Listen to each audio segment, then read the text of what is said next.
Good morning, sir. My name is Jovan Tolang, and in this presentation, I will be presenting the Philippine Electrical Code Article 9.19.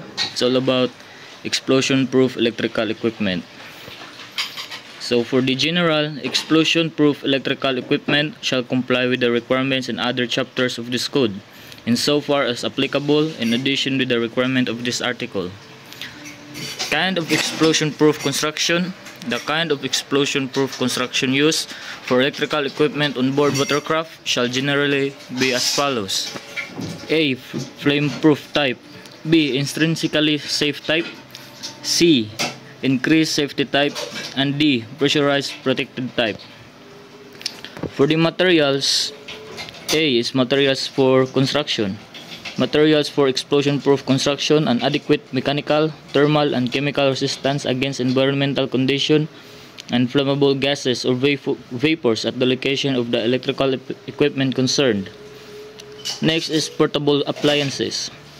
Enclosure and outer fittings of portable appliances shall be of such material which minimize the risk of spark by friction, or to have a non-metallic strong cover with hanging strap. And next is compounds. Insulating compounds and sealing compounds used for integral parts of explosion-proof construction shall be such that no harmful expansion, contraction, softening, or crack is found during service. The insulating compounds applied to bare energized sparks shall be flame retardant. For the construction, A is metallic guards. The glazed parts of lightning fittings and the inspection windows of other electrical apparatus of flame-proof type, increased safety type, and pressurized protective type shall as a rule be provided with sturdy metallic guards. And next is gaskets.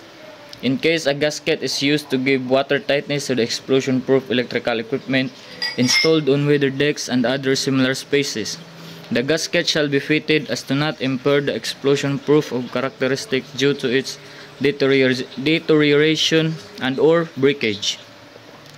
C. Cables. The lead-in part of cables shall be of construction suitable for watercraft cables. Consideration shall be given so that the cables can be surely fixed at the lead-in part, except where the cables are installed in steel conduits. Next is electrical equipment. Electrical equipment associated with intrinsically safe circuits and located in dangerous spaces or zones shall be of totally enclosed construction. And lastly is type indication. Explosion-proof electrical equipment shall be clearly indicated of its type and the kind of gases for which the equipment is designed, and the lightning fittings shall also be indicated of the kind of lightning bulb applicable there and its watts. For the next is the 1.5 is the ambient temperature.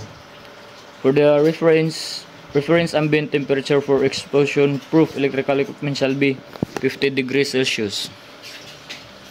And next is special requirements. The special requirements include flame-proof electrical equipment, lighting fittings, drain device.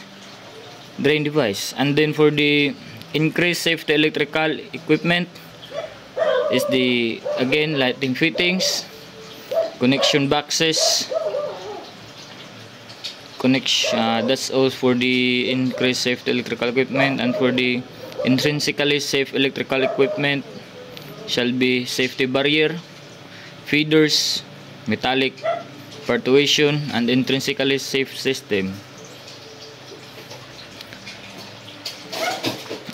For the feeders, the feeder circuits of intrinsically safe equipment shall be connected to the source of electric power in such a manner as to have no risk of damaging the function of safety barriers due to electrical fault in other circuits, for example by means of isolating transformer. So for the next is Article 9.20, special requirements for watercraft certified for carriage in bulk. Pressurized protected electrical equipment.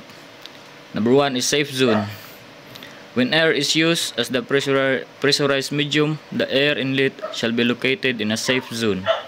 Number 2 is interlock device, where air or inert gas is used as the pressurized medium. An interlock device shall be provided to ensure a displacement of air within the apparatus of at least 10 times the free volume of its enclosure, and thus obtain the required pressure before it can be energized. And loss of pressure. Pressurized protected electrical equipments shall be automatically disconnected from the source of electrical power in the event of the loss of pressure within its enclosure. However, if this arrangement should increase the hazard to the watercraft, it may be permitted for loss of pressure to operate an alarm device only. Then for the next is special requirements for watercraft certified for carriage in bulk of flammable liquids and liquefied flammable gases. Is the application, the requirements of this article shall apply to all tank ship or tank vessels specially constructed or converted to carry liquid cargo in bulk. This is for the tank, especially for tank ships or tank that as what it said, carrying liquid cargo in bulk. The location of cables, where grades A, B, and C liquid cargo is carried, electrical cables shall be located well inboard from the sides, preferably along or near the center line, to reduce the risk of injury in the event of collision, but it shall be kept clear of cargo tank openings. Where grade E liquid cargo is carried, feeders shall be run as far as practicable to avoid cargo pump rooms and enclosed spaces immediately adjoining cargo tanks.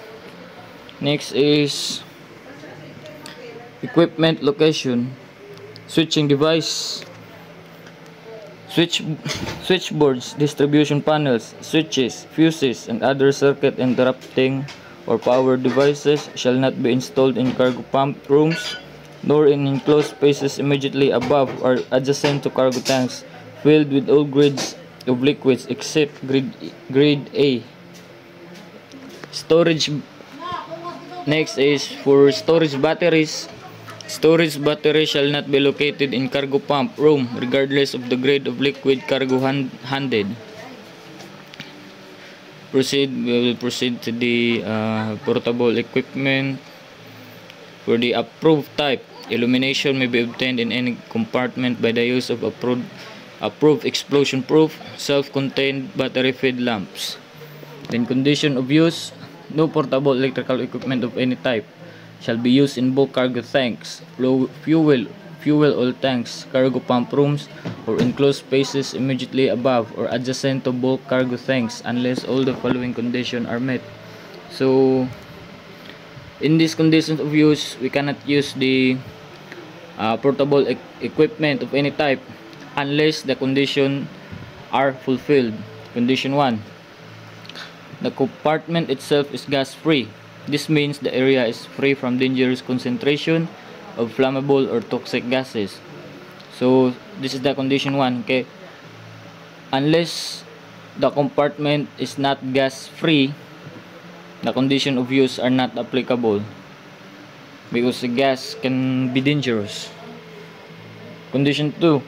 The compartment adjacent and diagonally adjacent are either gas-free, filled with water, contain grade E liquid only, are closed and secured, or the spaces are not normally expected to accumulate flammable vapors and gases. So, it is said that the compartment should be gas-free, meaning there is no gas in the room or the compartment, and it also filled with water and contain grade E liquid only. And for the condition 3, all other compartments of the watercraft in which flammable vapors and gases normally may be expected to accumulate are closed and secured. For the installation requirements on watercraft, this is the lighting for cargo pump rooms, fixed glass gains, construction and arrangement, Okay.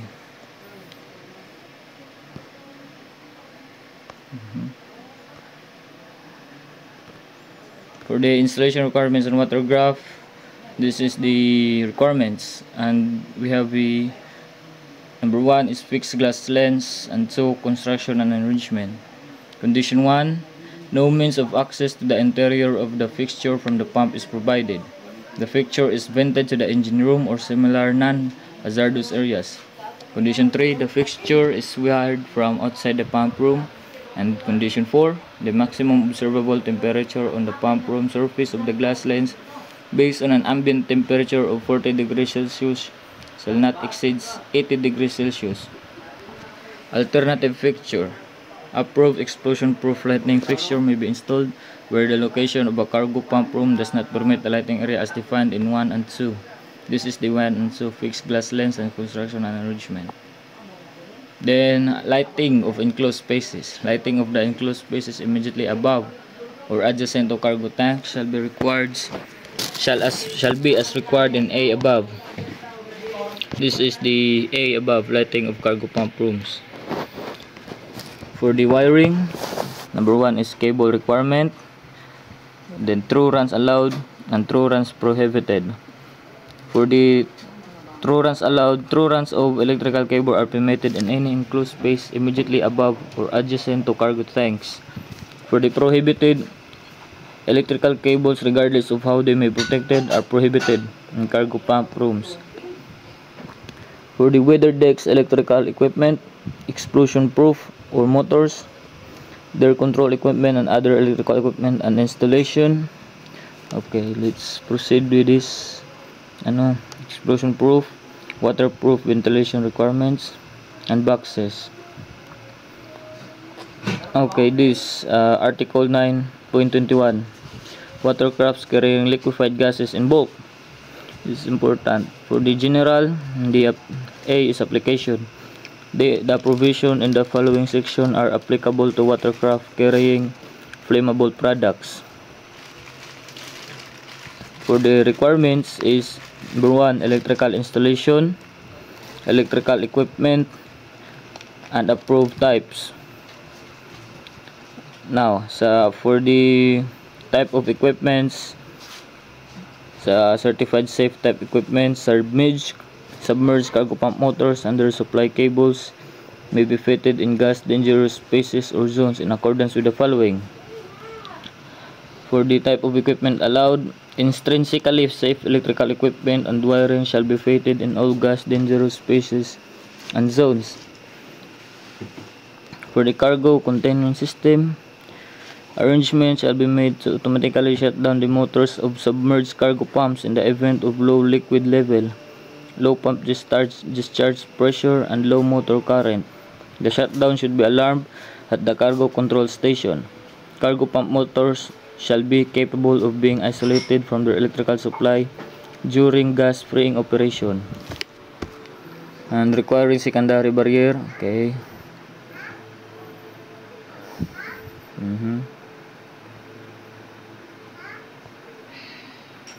Let's proceed with article 9.22, electrical equipment of tankers.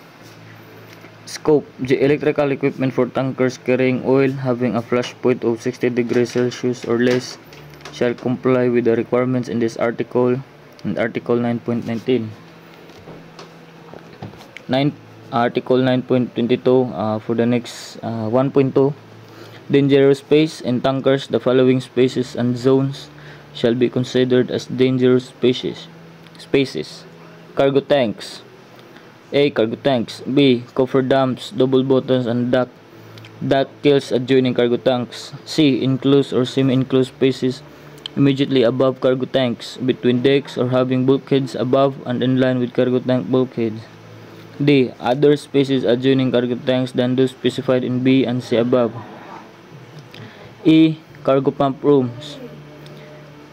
F. Enclosed or semi-enclosed spaces in which cargo pipes are fitted. G. Compartments for cargo hoses.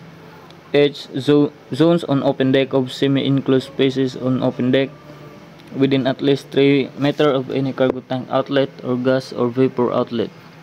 Gas or vapor outlet shall include ventilation openings of cargo pump rooms, coffer dams and the like, and cargo pump room entrances. I. Zones on open deck with 9-meter ventilation openings of cargo tanks and the zone downwards from there to the deck. Z. Zones on open deck immediately above all cargo tanks, including old ballast tanks with a cargo tank block. K. Enclosed or semi-enclosed spaces immediately above cargo pump rooms or above vertical coffer dams adjoining cargo tanks unless separated by the gas-tight deck and suitably mechanically ventilated. And L. Enclosed or semi-enclosed spaces having a direct opening into any of the spaces or zones stipulated in the above. For the supply of power, A. Power supply system. The system of power supply shall be as follows. Number 1, 2-wire insulated for DC. 2-wire. Number 2, 2-wire insulated for single phase AC. And number 3, 3-wire insulated for 3 phases AC. For the B, generator, power supply and distribution circuits.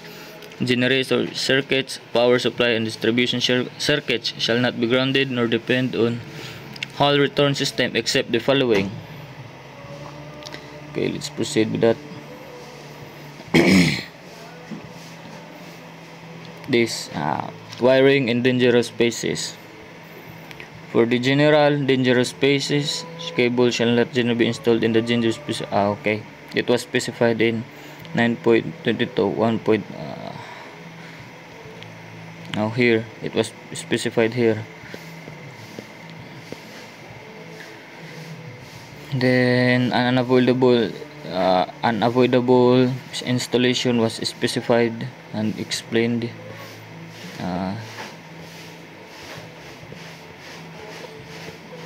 Here let's explain there. Now selection of cables. Cable shall be one of the following. Where corrosion may be expected, a non-metallic impervious sheet shall be applied over metallic sheet or armor of cables for corrosion protection. A. Mineral insulated and metallic sheet. B. Lead sheet and armor and non-metallic impervious sheet are armored. Okay, here is intrinsically safe circuits. A. Exclusive use is the cable for intrinsically safe circuits associated with intrinsically safe type electrical equipment shall be of exclusive use, being installed separately from cables for general circuits. For the B is wired individually.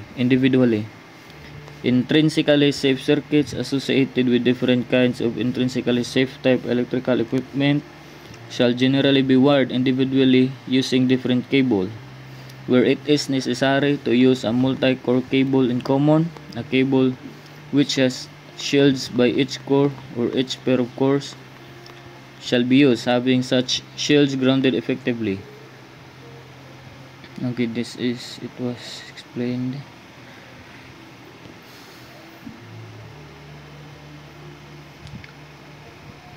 Dangerous spaces specified in this was explained already. Mostly was explained in different section. For example, section 9.2. Now this was already okay. Watercraft carrying vehicles with fuel in the tanks. So any what are watercraft that are carrying vehicles that contains fuel in the tanks. A is it was said is need for ventilation and ventilation, an effective power ventilation system sufficient to give at least 6 air changes per hour. So it should be changed at least 6 air changes per hour. Equipment, location and construction. In general, The electrical equipment shall be installed within a zone extending from the vehicle deck to 450 mm above the vehicle deck in enclosed or semi-enclosed space. Any equipment necessary for the safe operation of the watercraft may be fitted in this zone provided it is intrinsically safe or of the explosion-proof type. Any electrical equipment installed in a dock existing from a space of 450 mm of the vehicle deck shall be of the explosion-proof or intrinsically safe type. However, squirrel cage induction motors without brushes or without arc producing devices may be used for the Article 9.25, the electrical equipment of motor vehicle carriers and coal carriers. In general, the requirements in this article apply to the electrical equipment installed in the cargo holds and the compartments adjacent there of motor vehicles carriers and coal carriers. For the motor vehicle carriers, electrical equipment in car deck and cargo holds. Number 1, within 450, no electrical equipment shall be installed within a height of 450 mm above each car deck. And for the above, all electrical equipment situated at more than 450 mm above car decks shall be at least of dust-proof and watertight construction, and to be interlocked with the ventilators of the cargo holds. Okay.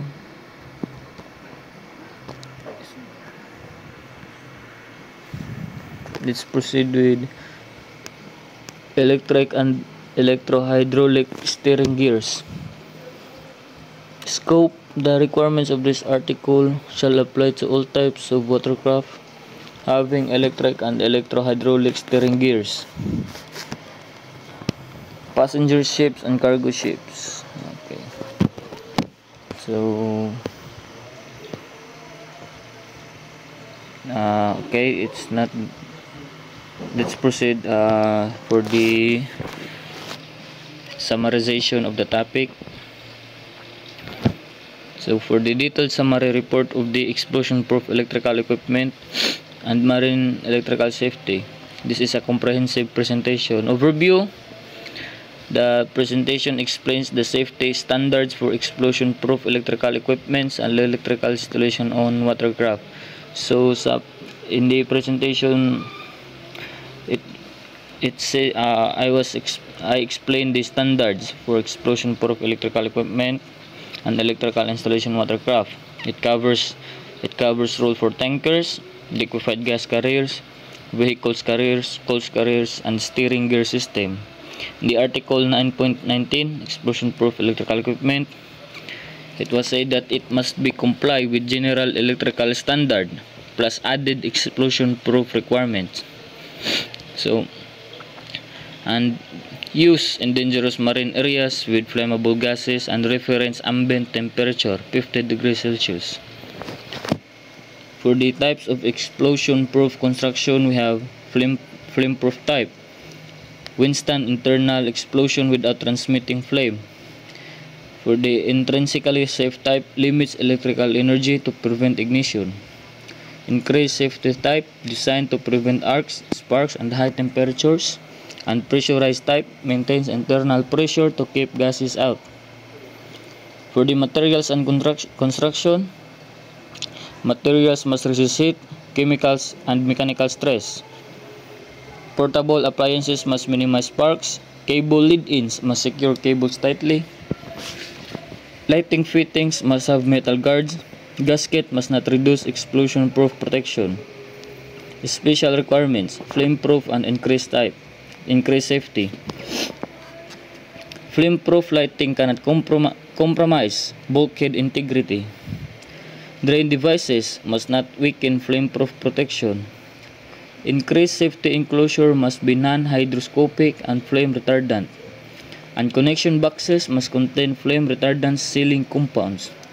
For the intrinsically safe equipment, safety barriers required between safe and unsafe circuits, and must function even if one component fails, and feeders must not overload safety barriers, and metallic partitions required when installed with other equipment. For the pressurized equipment requirements, air inlet must be located in a safe zone. Interlock must ensure 10 times air displacement before energizing. Automatic shutdown required if pressure drops.